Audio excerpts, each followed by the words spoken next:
дар доираи лоиҳаи барқарорсозии системаи обтаъминкунии ноҳияи 5 таъмиру ивазсозии пойгоҳҳои обкашонӣ, хатҳои обгузар анҷом дода шуда. Биноҳои алоҳидаи корию хизматрасонӣ ва обанборҳои ҳаҷман калон бунёд гардидааст. Бо назардошти лоиҳа бояд 27 то 30 ҳазор аҳолӣ бо оби тозаи ошомидании доимӣ таъмин карда мешуд.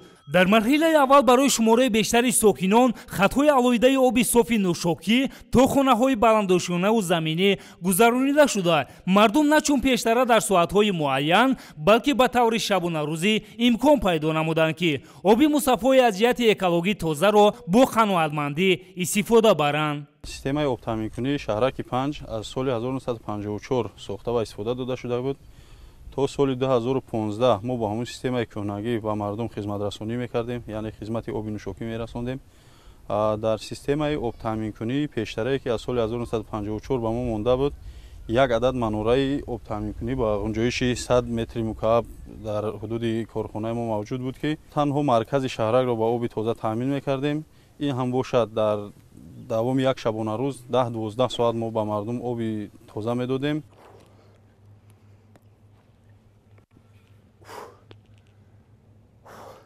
дар рӯзи миёна ин калонтарин ва баландтарин манораи об ба ҳисоб рафта, иқтидораш 1800 куб обро дар бар мегирад. тибқи лоиҳаи меъморӣ ин манора дар баландии 27 метр бунёд гардида, яъне бе истифодаи насос ба таври худҷорӣ имрӯз беш аз 24 ҳазор аҳолӣ ба таври шабунарӯзӣ аз оби тозаи ошомиданӣ истифода мебаранд. ҳолон ки то сохташавии ин манора ҳамагӣ 7 то 8 ҳазор аҳолӣ аз оби тозаи ошомиданӣ истифода мебурдаанду халос.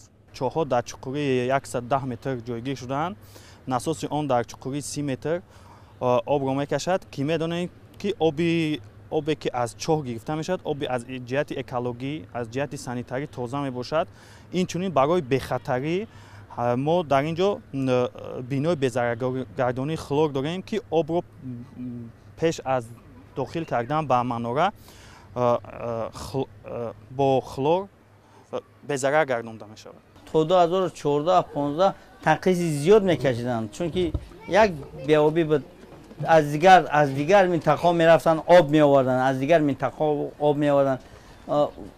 شرایط مردم نرسید که تا اندازه‌ای که نسازهای دستی رو برای خود بسازند، چون که وای مبلغ می‌خواست برای همین مردم مشکلی داشتند. اگر در ناحیه 5 امروز از 23 تا 27% ساکنان با آب تازه آشامیدنی با پورگی تامین گردیدند. طبق نقشه برای حل مشکلات قسمت باقی مانده اهالی چاره‌های ایلوگی اندیشیده ایستادند. تشکیل آبانبارهای پراقتدار نه تنها در سیراب گردانیدن اهالی مرکز شهرک و دیگر دهکده‌های گرد و اطراف مساعدت نموده است، بلکه نشانداد گرفتارشوی بیماری‌های سیرویاتی نیز میان اهالی به مراتب کاهش یافت.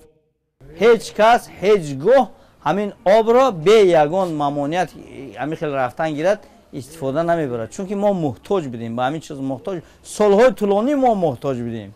اولی وقت گفتای گپا بسیار کسلی بودن، زار پرونده این قزامیق این گریب گفتای گپا هازی خیلی صبر شده. ایسوبی چی؟ ایسوبی آزاده تازگی و برایم قرار. در شرایط تغییریابی اقلیم که مسئله حفظ منبع‌ها و ذخیره‌های آب تازه آشامیدنی به یکی از مشکلات اساسی مردم سیاره تبدیل یافته است، تاجیکستان در این سمت همچون کشور تشبثکار و پیشرفت در عرصه جهانی اعتراف گردیده است. با تشبث و دستگیری‌های پیوسته رهبریت عالی کشور در همکاری با شریکان روش وابسته به مسئله آب تامین‌کنی اهالی 2.4 میلیارد سومانی روانه گردیده. الکی در این سمت 50% کارها تا امروز به انجام رسانیده شده است. اطمینان می‌رود که در دایره کارهای آبادانی سازندگی بخشیده به 30 سالگی استقلالیت دولتی و اعلان 3 سال آینده همچون رشد دهات و هنرهای مردمی، مشکلات نارسایی آب آشامیدنی در دیگر منطقه‌های ولایت حل و فصل گردیده. ساکنان خصوصا دهه‌جای‌ها از جوی و کانال نه، بلکه از آب‌های تازه کرده شده به خوف استفاده خواهند برد.